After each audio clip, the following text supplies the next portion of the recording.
प्रथम है अरुणाचल का। आज मोदी जी को यानी भारत के श्री राम को, जैसे कि लोग कहते हैं श्री राम को, श्री राम दिया आपने, रामचंद्र जी की प्रतिमा दी आपने, वो पल विभोर करने वाला था। दो शब्द क्योंकि आप उसकी साक्षी बने। जैसा कि आज हमारे मेदिनीनगर शहर में देश के यशस्वी प्रधानमंत्री जी का आज आगमन हुआ 10 साढ़े 10 बजे के करीब। हम लोग वहां पे उनके स्वागत में थे और ये सब हमारे सौभाग्य की बात है हमारे लिए कि मुझे उनसे इस बार तीसरी बार उनसे मिलने का सौभाग्य प्राप्त हुआ। और जैसा कि जो उन्होंने कहा था, जिस चीज की भी उन्होंने अपने आने वाले समय में, पिछले बीते समय में 10 सालों में कहा था कि हम और राम राज्य की स्थापना, अयोध्या में राम को स्थापित करेंगे जहाँ उनका जन्म हुआ था।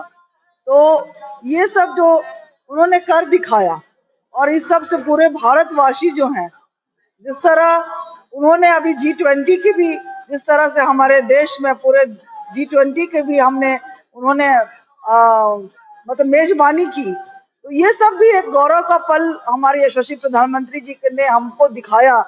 आज उनके किए हुए कार्यों से पूरा देश जो है गौरवान्वित हो रहा है, उसमें खुशी की लहर है।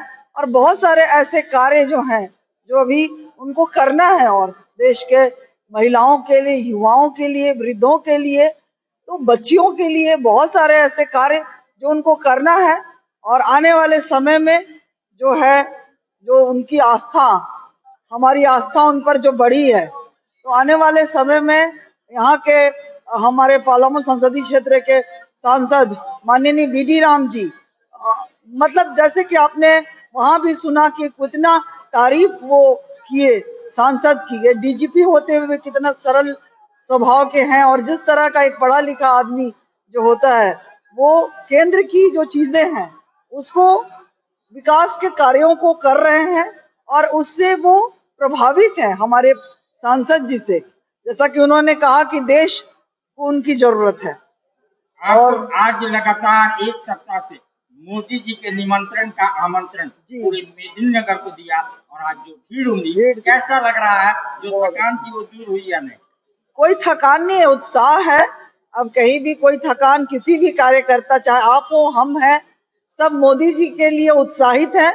और ये जो निमंत्रण है उसमें वो रुझान दिख रहा था कि इस गर्मी में भी लोग हजारों की संख्या में अलग अलग विधानसभा से लोग वहां जमा हुए, उनकी बातों को सुनना चाह रहे हैं। मैं अपने नगर वासियों की भी बहुत आभारी हूँ, सारे इस गर्मी में उस आमंत्रण को स्वीकार करके अपने यशस्वी प्रधानमंत्री जी के बातों को सुनने के लिए गए। और जैसा कि उन्होंने कहा कि मेरा एक काम है आप सभी से, मेरा एक अलग से अलग अनुरोध उन्होंने कहा है कि जहां कहीं भी जाएं और सबको जय श्री राम बोले। तो मुझे भी बहुत खुशी हुई। हमने उनको राम जी की प्रतिमा जो हमने बाहर से अयोध्या से मंगवाई थी, वो उनको देकर, क्योंकि उन्होंने एक जो दिखाया था पूरे भारतवर्ष को, जो बताया था कि अयोध्या में राम जी का जो जन्म हुआ था, वहीं पे अयोध्या का मंदिर राम जी का बनेगा। और राम हमारे सभी के लिए, पूरे देश के लिए, क्या पूरे विश्व के लिए एक नायक के रूप में काम करते हैं। उनको हम उनके जो चरित्र है उनको आत्मसार करने की कोशिश करते हैं हम। और उस प्रतिमा को देखकर पूरा देश ही नहीं और पूरा विश्व उसको देख रहा है, क्योंकि सभी चाहते हैं कि हर घर में जो है राम आए, और राम जैसा पुत्र हो, राम जैसा भाई हो, राम जैसा मित्र हो, राम जैसा शासक हो।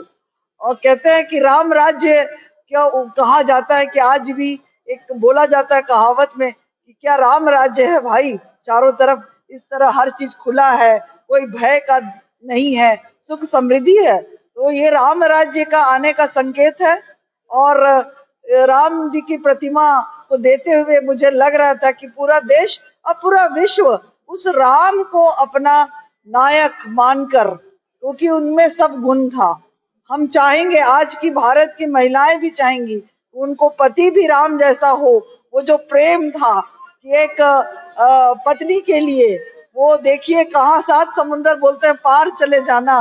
कहते हैं कि किसी ने गुरु से पूछा था कि क्या ये संभव है। आज क्या एजुकेटेड एक लड़की सदगुरु से पूछ रही थी कि क्या ये संभव है, क्या ये मुमकिन है कि कोई आदमी अपनी पत्नी के लिए इतना दूर चला जाए। तो उन्होंने पूछा क्या तुम ऐसा पति चाहोगी कि जो आप कहीं कहीं गुम हो जाए, किसी मेले में या कहीं पर गुम हो जाए, तो वो आपको खोजने की बजाय कोई विकल्प ढूंढ ले आपका, या आपको ढूंढते हुए चला जाए।